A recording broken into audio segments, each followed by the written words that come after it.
مسلم شریف میں یہ روایت ہے کہ کوئی مسلمان 3 دن سے زیادہ کسی مسلمان کے ساتھ ناراض نہ رہے. اور بخاری مسلم میں یہ لکھا ہے کہ بی بی کچھ لوگوں سے پھر ساری زندگی بی بی مخدومہ بنت رسول اللہ جناب شہزادی بطول پھر زندگی کے آخری سانسوں تک پھر ان کے ساتھ راضی نہیں، ان کے ساتھ بولی نہیں، ان کے ساتھ سلو نہیں، اور یہاں تک کہا کہ علی فلاں فلاں شخص میرے جنازے میں نہ آئے. اب ایک یہ ہیں کہ مسلمان سے 3 دن سے زیادہ اختلاف نہ رکھے، ناراض نہ رہے، اور بی بی پھر ایسی ناراض ہوئی کہ پھر جب تک زندہ رہیں ان لوگوں سے پھر بات نہیں کی.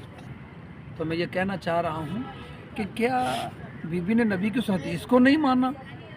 جو اتنی لمبی ناراضگی رکھی، یا پھر انہیں مسلمان ہی نہیں سمجھا؟